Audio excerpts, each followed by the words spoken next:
Sekarang kita masuk ke bagian yang ketiga. Kita pertama akan membahas terlebih dahulu tentang variansi dan kovariansi begitu ya. Nah, di sini adalah kalau mengenai variansi tentu Anda sudah bisa mendapatkan begitu ya dari kuliah sebelumnya. Dimana kalau misalnya memiliki beberapa data begitu ya dan segala macam, katakanlah pemusatannya itu di sini. Nah, tentu itu yang disebut sebagai min ya. Ini kalau kita berbicara populasi ya. Jadi artinya yang saya lingkari ini adalah populasinya. Kalau misalnya yang saya lingkari itu adalah sampel begitu, tentu itu bukan min tetapi dia adalah X bar ya. Nah, gampang ya begitu ya. Jarak begitu dari setiap pemusatan data ke setiap titik data ya. Dimana kalau datanya di sini kalau Anda lihat saya memiliki 1, 2, 3, 4, 5, 6, 7 data. Itulah yang disebut sebagai jaraknya tersebut itu kita sebut sebagai variansi ya atau simpangan sigma kuadrat gitu ya. Kalau simpangan sigma ya. Yang mana bisa kita hitung tentu Anda masih ingat adalah sigma dari I sama dengan 1 sampai dengan N. Di sini kalau kita lihat X I saya kurangi dengan mu, saya kuadratkan, saya bagi dengan derajat kebebasannya yaitu N-1, di mana dalam kasus kita N-nya adalah 7. Dan itu tadi kita juga berbicaranya itu adalah populasi begitu ya. Kalau ini sampel, di sini adalah kita lihat nilainya tentu saja akan sama dengan S kuadrat. Itu kalau untuk variansi begitu ya. Nah, sekarang yang terminologi yang baru itu yang disebut sebagai kovariansi. Kovariansi itu adalah ya kalau namanya ko begitu dapat Anda definisikan begitu kurang lebih dia adalah variansi bersama begitu antara dua random variabel begitu ya. Nah, ini kita lambangkan dengan sigma xy kalau Anda memiliki dua buah random variabel x dan y. Nah, gunanya untuk apa begitu salah kovariansi tersebut? Itu adalah kalau misalnya Anda tentu pernah mendengar yang namanya korelasi begitu ya. Nah, korelasi tersebut mengindikasikan seberapa kuat begitu hubungan antara dua variabel yang sedang Anda teliti ya. Nah, kalau misalnya korelasinya positif begitu ya mendekati 1 begitu, itu bisa Anda bilang bahwa nilainya antara -1 gitu ya. Ini kalau saya sebut korelasi itu adalah rho xy ya. Maka antara -1 sampai dengan +1. Di sini kalau kita lihat korelasi itu misalnya mendekati 1 ya, maka di sini adalah dia hubungannya sangat kuat antara dua variabel tersebut positif ya. Artinya kalau misalnya nilai x-nya naik, y-nya cenderung naik. Contohnya apa? Korelasi yang positif. Misalnya kita berbicara antara IPK dengan jam belajar ya, atau sebaliknya mungkin. Kalau kita bicara hubungan kausal seharusnya jam belajar dulu baru IPK. Artinya kalau jam belajarnya itu naik begitu, maka IPK-nya juga akan naik. Nah, itu yang disebut sebagai korelasi yang sifatnya positif ya. Nah, kemudian ada juga korelasi yang sifatnya negatif begitu. Misalnya dalam hal ini Anda berbicara jam bermain begitu ya dengan IPK. Artinya semakin banyak begitu jam bermain Anda, IPK Anda turun begitu. Ini asumsinya tentu kalau jam belajarnya akan dipengaruhi oleh jam bermain. Kalau itu independen begitu, ya belum tentu. Ya, tapi sederhananya seperti itu. Nah, di sini untuk menghitung korelasi nanti Anda akan belajar begitu ya pada saat statistika. Caranya tersebut adalah kita hitung begitu dengan covariance XY dibagi dengan simpangan X dikalikan dengan simpangan Y. Ya. Jadi korelasi tersebut cara menghitungnya adalah kovariansi kita bagi dengan variansi dua variabel yang sedang dipertimbangkan. Jadi itu adalah yang dipelajari di sini. Nah, oke. Yang berikutnya di sini ya. Itu kalau Anda lihat nilai dari min ya atau nilai dari ekspektasi dari sebuah variabel random x-nya tersebut itu kan saya berbicara masalah pemusatan data ya. Ya, itu apa namanya where the probability distribution is centered begitu ya. Jadi contoh kalau Anda melihat gambar yang di sini begitu ya. Ini pemusatannya itu di nilai 2 ini ya. Jika kalau misalnya Anda ini apa tuh namanya? jumlahkan begitu ya, 1 tambah 2 3, ditambah 3 adalah 6, dibagi 3 tentu saja akan sama dengan 2. Nah, tapi lihat begitu kalau untuk yang di sini adalah pemusatannya tersebut begitu ya. Ya, tapi ini relatif pada frekuensi ya. Kalau relatif pada frekuensi ya tentu Anda harus melihat lagi begitu, karena kan di sini kan ada nilai frekuensinya dan seterusnya. Nah, di sini kalau kita karena maksud saya apa begitu. Jadi maksud saya ini kan frekuensinya kan yang ini lebih tinggi. Jadi kalau mau Anda tahu berapa pemusatannya, ini asalnya dari mana gitu. Asalnya kan dari sini. Jadi ini adalah data ke ya. 1 2 3 sampai 100 gitu ya. Ini nilainya 1 1 2 2 2, ini 3 2 dan seterusnya. Jadi kalau mau Anda dapat begitu pemusatannya yang betul ya, Anda mencari average dari 100 data ini. Sebetulnya caranya seperti itu kan kalau yang sudah kita pelajari sama-sama ya. Nah, seperti itu. Nah, tapi kalau kita lihat di sini rataan itu tidak memberikan begitu ya deskripsi yang mencukupi begitu dari bentuk dari distribusinya itu. Artinya apa begitu? Misalnya saya punya nanti distribusi normal gitu ya. Sama-sama mu-nya tersebut 100, bisa berbentuk seperti ini atau bisa berbentuk seperti ini juga. Ya, lebih sempit begitu. Itu bisa-bisa saja. Nah, sehingga dalam hal ini kita ingin tahu begitu ya variabilitasnya itu seperti apa. Saya mungkin mengibaratkan contohnya seperti ini ya. Kalau misalnya Anda memiliki 5 buah data ya, misalnya kita berbicara nilai begitu ya atau pendapatan dalam 1 tahun. Misalnya yang di sini adalah 90 juta, 100 juta, 100 juta, 120 dan 80 juta ya. Ini kalau kita berbicara rataannya adalah dari 5 orang ini pendapatannya 100 juta. Nah, kemudian ada kasus lagi ya. Ini kita berbicara hal yang sama, yaitu pendapatan juga. Ini adalah pendapatan orang itu dalam 1 tahun 20 juta di bawah UMR begitu ya. Sementara yang di sini 180 juta. Yang di sini adalah 200 atau mungkin 190 juta begitu ya. Yang di sini adalah 30 juta ya. Ini adalah 200 390. Nah, ini adalah 70 ya yang di sini. Sebentar saya hitung dulu. 200 220, oh ini 80 ya. Nah, di sini kalau Anda atau saya salah ya, 18 tambah ini 20 39 39. Oh, betul harusnya ya. Nah, di sini kalau Anda lihat ini kalau kita berbicara rataannya begitu ya, karena jumlahnya itu sama-sama 500 begitu. Ini kalau Anda jumlahkan 390 ya. Di sini kalau Anda jumlahkan ini 110 ya harusnya, 110. Ini adalah 200, 300, 420. Ditambah ini adalah 500 ya. Sementara kalau yang di sini adalah 300, di sini kemudian 200, 390, 420 dan 500, maka juga sama-sama 100. Tapi tentu begitu ya. Di sini kalau kita berbicara dari sisi ekonomi, ketimpangannya sangat jauh gitu. Sehingga itulah pentingnya Anda berbicara variabilitasnya itu seperti apa.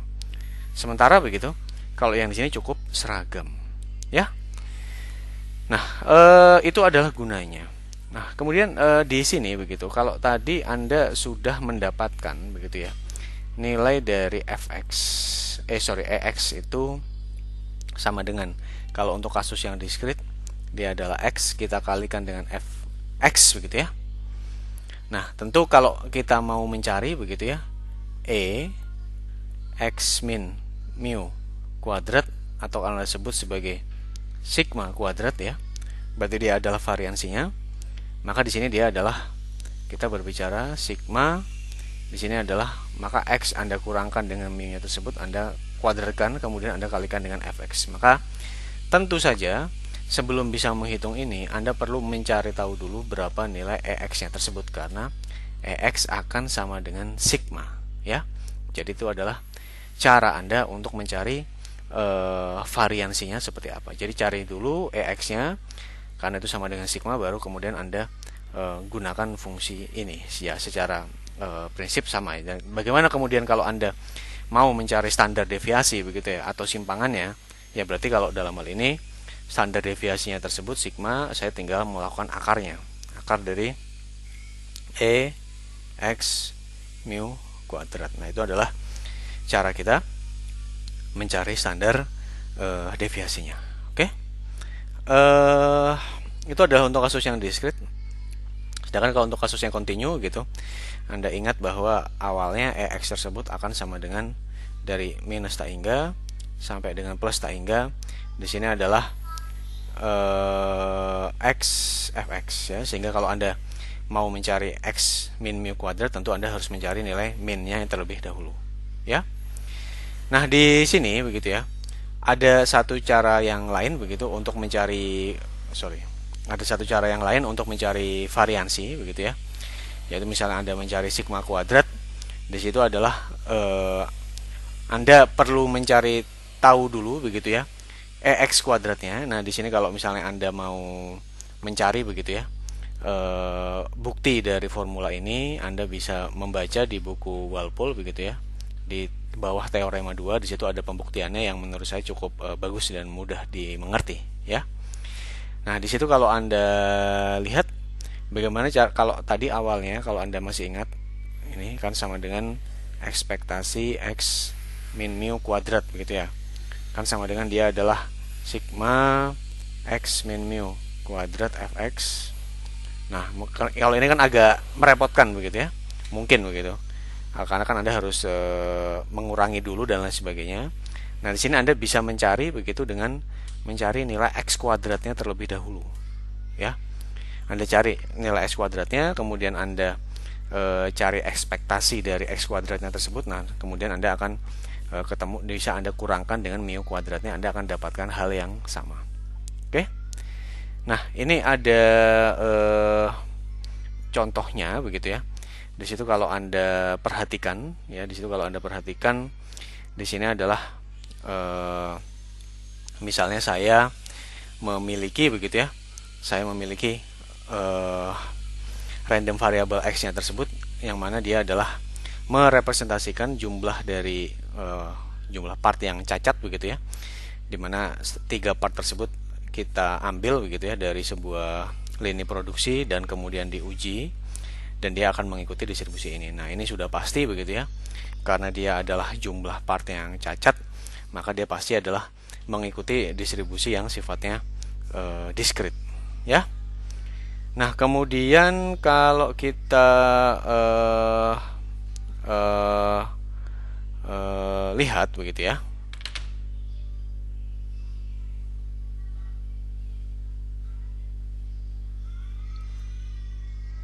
Di sini Anda bisa mencari begitu ya. Yang pertama di sini adalah kita punya 4 variabel random ya. Kemudian bagaimana kemudian cara mencarinya ya, Anda bisa mencari EX-nya terlebih dahulu ya. Jadi kalau Anda mau cari EX begitu, ya tentu saja akan sama dengan 0, Anda kalikan dengan 0,51 dan seterusnya sampai dengan 3 Anda kalikan dengan 0,01 ya. Anda mendapatkan nilai katakanlah A begitu. Bagaimana kemudian variansinya? Maka tentu saja adalah di sini Anda akan memperolehnya tersebut adalah 0 min A kuadrat 0 dan seterusnya sampai dengan di sini adalah 3 min A kuadrat 0,01 ya. Itu kalau Anda mau menggunakan cara yang pertama ya. Kalau Anda mau menggunakan cara yang kedua begitu, tentu saja di sana Anda bisa mencari tadi ya, sama begitu. Kalau EX-nya harus Anda cari tahu terlebih dahulu. Di situ adalah 0, Anda kalikan dengan 0,51 ditambahkan dengan 3 dan seterusnya ya, maksud saya sampai 0,01. Nah, kemudian Anda bisa menghitung EX kuadratnya terlebih dahulu ya. Maka di sini adalah 0 kuadrat, Anda kalikan dengan 0,51 ya. Ditambah terus sampai dengan 3 kuadrat, ini 0,01. Tentu saja nilai fx-nya tidak berubah. Nah, setelah Anda mendapatkan dua-duanya, maka Anda bisa menghitung sigma kuadratnya itu adalah EX kuadrat kemudian min EX ya. Itu adalah cara untuk melakukan perhitungannya. Nah, begitu pula kalau yang di sini begitu ya. Misalnya Anda mau menggunakan teorema 2 begitu untuk menghitung nilai ekspektasinya itu, di sini juga bisa begitu ya. Maka yang pertama nilai EX-nya tentu akan sama dengan begitu ya. Di sini adalah integral begitu. Nilai dari X-nya adalah X ya. 2X min 1 dari 1 sampai dengan 2 dx gitu. Berarti kemudian kalau Anda mau mencari EX kuadrat, maka di sini berarti adalah dari 1 sampai 2 X kuadrat ya. Di sini adalah 2X min 1 dx. Selanjutnya sama sigma kuadratnya, maka di sini akan sama dengan EX kuadrat min EX. Itu Anda akan memperolehnya. Oke. Yang berikutnya di sini ya, itu mirip dengan tadi begitu ya. Kalau yang awalnya nilai dari variabel randomnya tersebut hanya berasal dari satu nilai begitu ya, berasal dari satu nilai dan nilainya itu adalah nilai X-nya tersebut ya.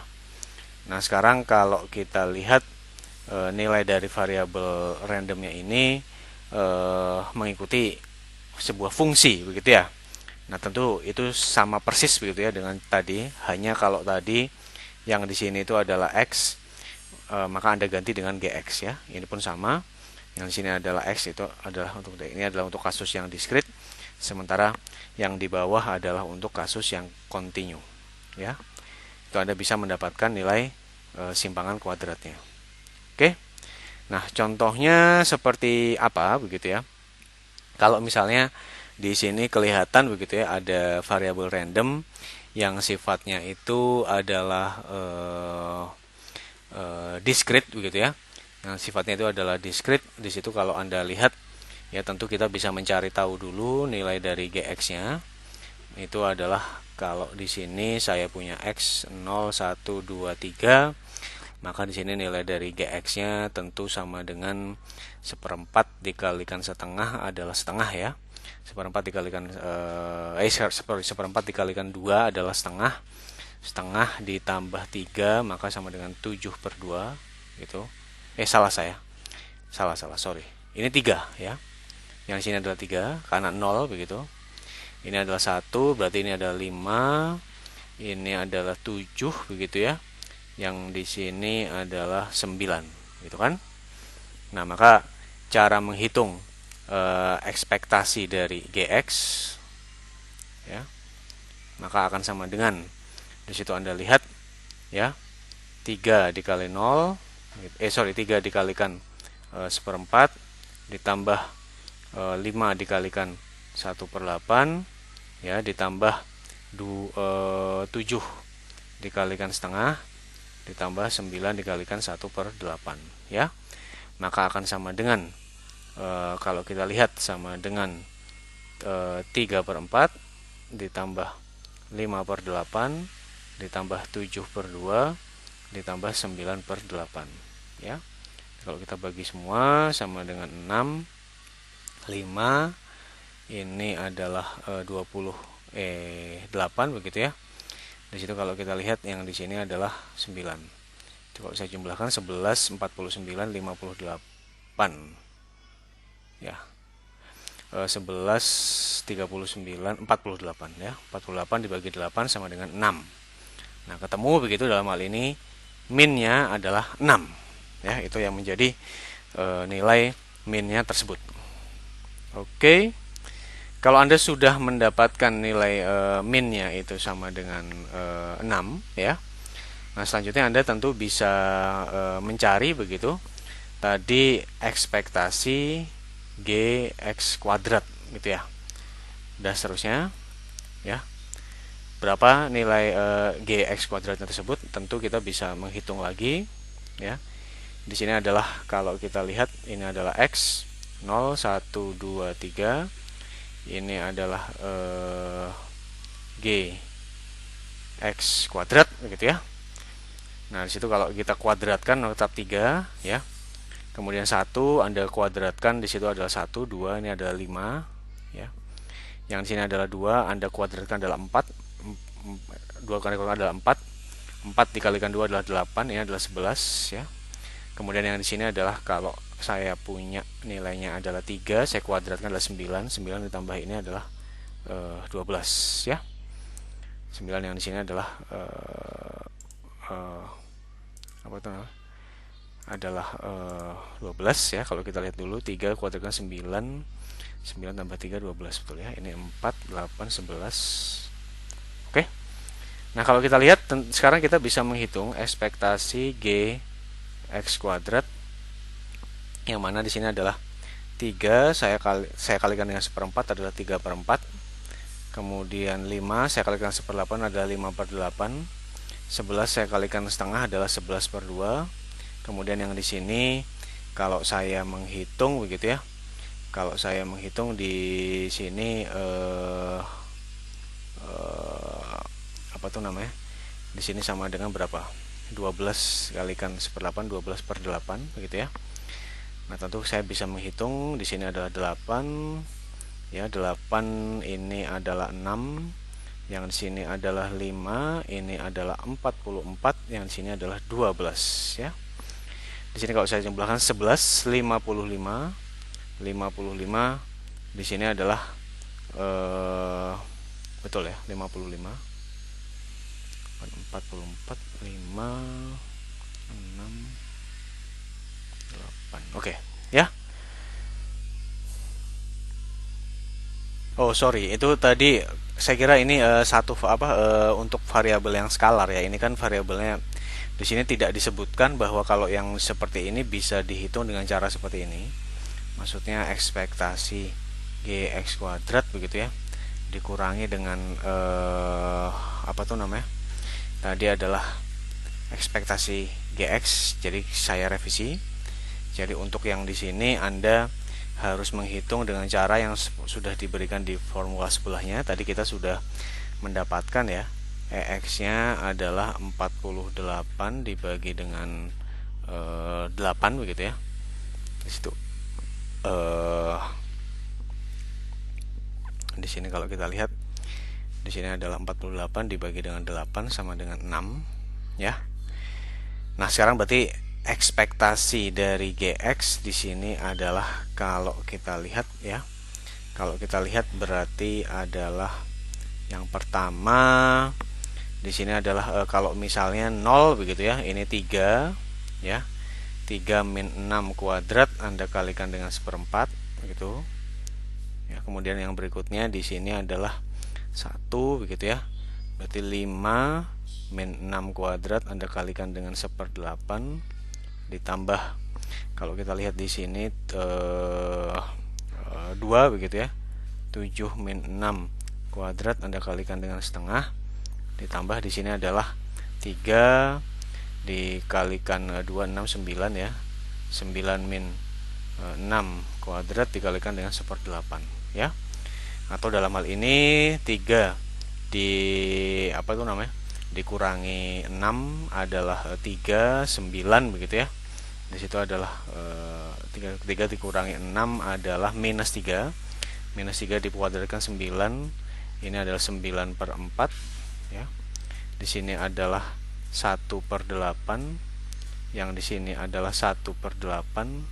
Yang di sini adalah 9 dikurangi 6 adalah 3. 3 kuadrat adalah 9. 9 dikalikan 1/8 adalah 9/8 ya. Ini bukan ini 1, ini setengah ya yang di sini. Oke, ini berarti adalah sama dengan 8. Yang di sini adalah 18, ini adalah 2. Bukan 2, yang di sini adalah 1 ya. Yang di sini adalah 4, yang di sini adalah 9. Oke. Situ kalau Anda lihat ini adalah 19, 23, 32. 32 dibagi 8 sama dengan 4 ya. Kita ketemu bahwa variansinya tersebut adalah sama dengan 4. Oke. Nah, yang selanjutnya adalah Anda diperkenalkan kepada konsep yang disebut sebagai kovariansi. Nah, di sini ada kovariansi. Di sini kalau kita lihat untuk kovariansi ini ya, untuk kovariansi ini di situ adalah tadi saya definisikan begitu ya. Kovariansi tersebut adalah variansi gabungan begitu ya, gampangnya, antara dua variabel random yang sedang Anda pertimbangkan ya. Dan di sini kalau Anda lihat ya, cara menghitungnya adalah berarti Anda harus memiliki JDF ya dari dua buah variabel random yang sedang Anda teliti tersebut. Nah, kemudian yang di sini adalah X kita kurangkan dengan mu X atau ekspektasi eh, apa tuh namanya? Ekspektasi dari X ya. Kemudian yang di sini apa tuh namanya?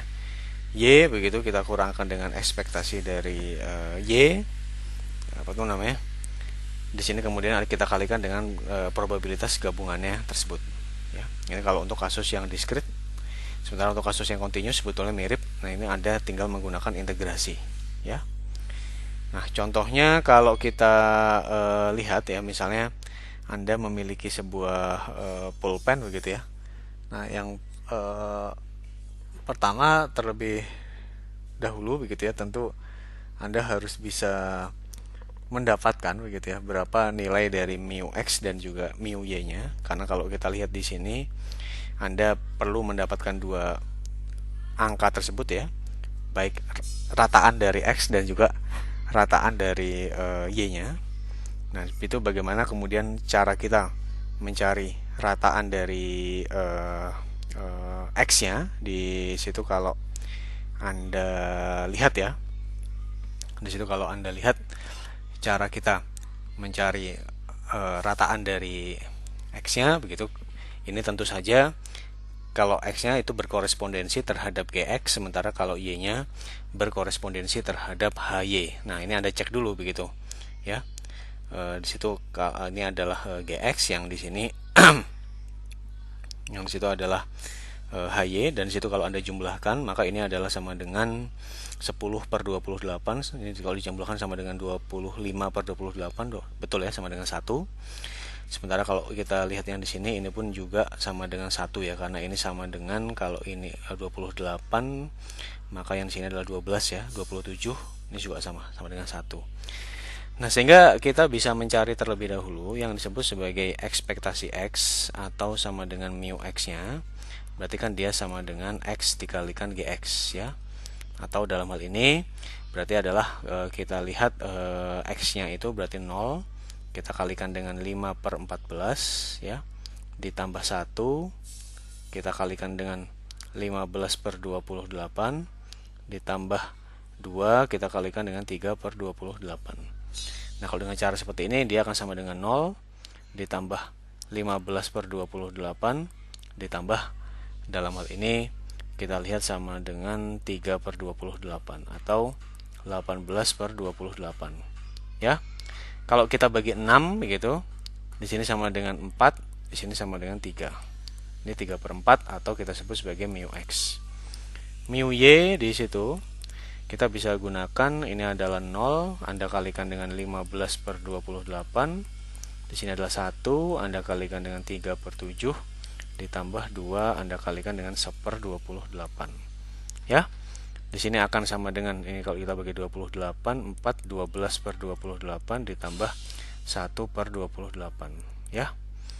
Di situ kalau kita lihat sebentar, betul tidak ya, 28 dibagi 7 itu adalah 4 kan ya. 4 ini 12 kalau yang di sini, oh ini 2 ya, sorry, bukan 1. Nah, 12 ditambah 2 adalah 14/28, di sini sama dengan setengah. Oke. Itu adalah caranya untuk yang di situ ya. Sehingga kita sudah dapatkan nilai dari EX itu tadi adalah 3/4. Nilai dari EY sama dengan di sini adalah berapa tadi? Setengah ya. Sehingga bagaimana kemudian cara mencarinya? Nah, Anda tinggal mengalihkan begitu ya.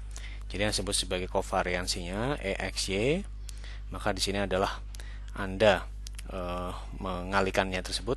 Contoh yang di sini, maka di sini adalah 0, kita kurangkan dengan EX-nya 3/4 gitu ya. Kalau Anda lihat, kemudian yang di sini 0, kita kurangkan dengan setengah. Nah, ini JDF yang di sini ya. 3/28 dan seterusnya. Di situ adalah kalau yang kita bicara yang di sini 2 dan 2, maka itu adalah 2, ini 3/4, ini adalah 2 min. Kalau kita lihat yang di sini adalah apa tuh namanya? Yang di sini Anda lihat 2 kita kalikan dengan, di sini 2 kita kurangkan dengan berapa tadi, setengah ya.